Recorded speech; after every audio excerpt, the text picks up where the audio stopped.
All right, let's talk about ambition. We all have it. We all want to achieve things, right? But what if I told you that the single biggest thing holding you back isn't out there somewhere? What if it's already inside you?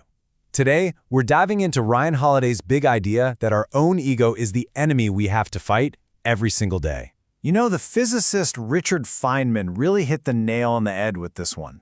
This is the core of the problem, isn't it? Our own minds, our egos, are just brilliant at telling us little stories. Stories that make us feel good, but that stop us from seeing what's really going on.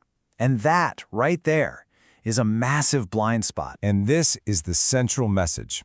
It really doesn't matter if you're just starting your journey, if you're on top of the world celebrating a win, or if you're trying to pull yourself up after a major failure. At every single one of these moments, that enemy inside, your ego, is there, just waiting for a chance to mess things up. So, if we're gonna fight this enemy, we first have to know what we're up against. What exactly is this ego we're talking about? And why is it so bad for us and our goals? Now, let's be clear. This isn't about healthy self-confidence. The enemy we're focused on is something different. It's that unhealthy, inflated sense of self-importance.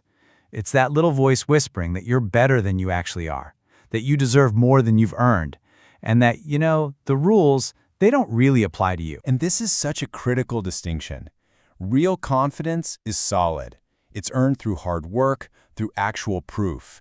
Ego, though, it's just a cheap knockoff. It's all swagger with no substance. One is a weapon that makes you stronger.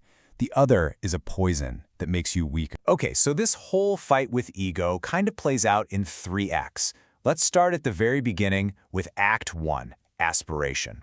This is when we're setting out, we're full of big dreams, and we're incredibly easy targets for our ego's traps. The legendary military strategist John Boyd used to ask his students this exact question.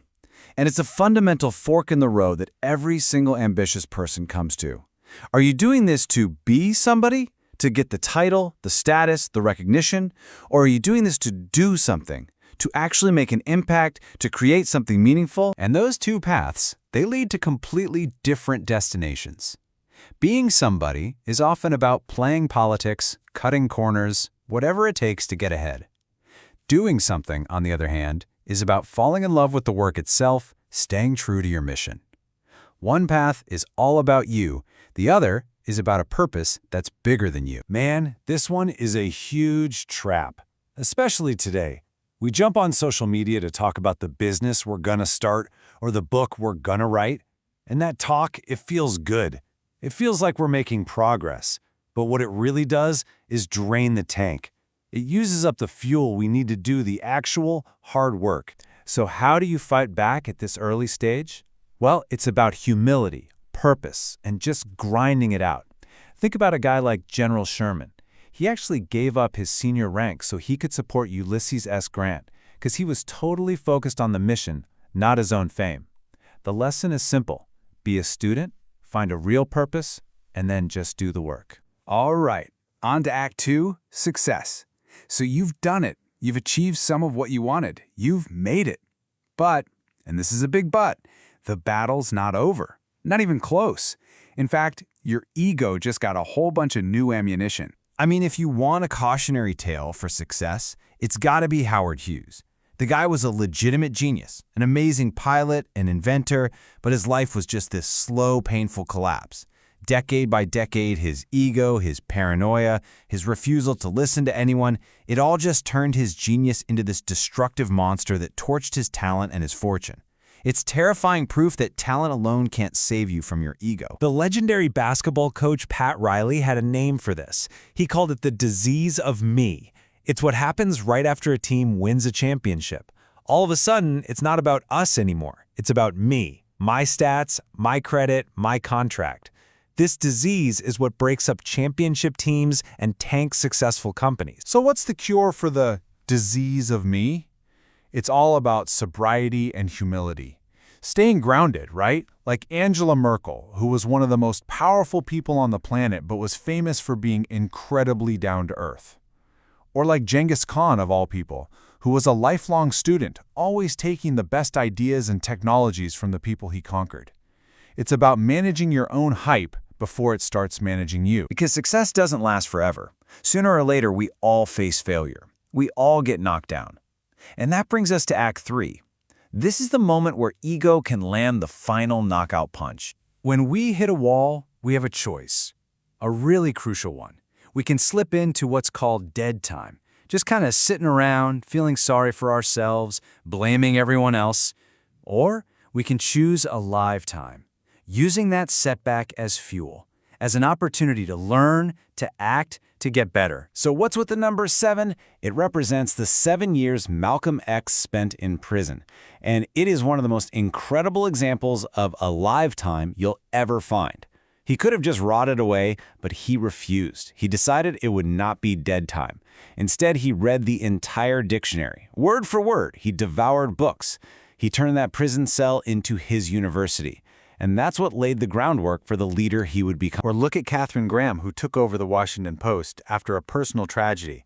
I mean, the crises she faced were relentless. The Pentagon Papers, Watergate, a nasty union strike. In every single case, the ego's response would have been fear or caving or blaming somebody. And every single time, she chose strength and purpose instead and built one of the most important newspapers in history. See, and this is why ego is so dangerous when we fail. The failure itself hurts. That's a given. But then the ego comes in and makes it personal. It tells you you're a victim, that life's unfair, that you are a failure. It basically pours salt in the wound, making it almost impossible to heal and get back up. So how do we get back up? We have to choose purpose over pity. We have to choose a live time. We have to have our own internal scorecard, judging ourselves by our effort, not by what the world says. And finally, we have to let go of the hate and bitterness, because that stuff is just dead weight that will drown you. Which brings us to maybe the most important lesson of all. This fight against ego, it's not a war you win once and then it's over. No, it's a daily practice. It's a lifelong job. You don't just conquer your ego and move on. It doesn't work that way. It's just like sweeping a floor. You can do a great job today, but guess what? Tomorrow the dust is back. And so every single day, the dust of our arrogance and our entitlement creeps back in. And every single day we have to pick up the broom and sweep. And that's because we are always in one of these 3 stages. Our aspirations eventually lead to some kind of success. That success brings new dangers and often leads to some kind of failure. And that failure becomes the launch pad for our next aspiration. It's a never-ending cycle. And the ego is right there at every turn, waiting to trip us up. So in the end, this whole battle is yours. It's mine, it's ours. In aspiration, in success, and in failure, you're always facing that choice. Are you going to be driven by a clear purpose, or are you going to be fooled by your own ego? That's the question you have to answer every single day.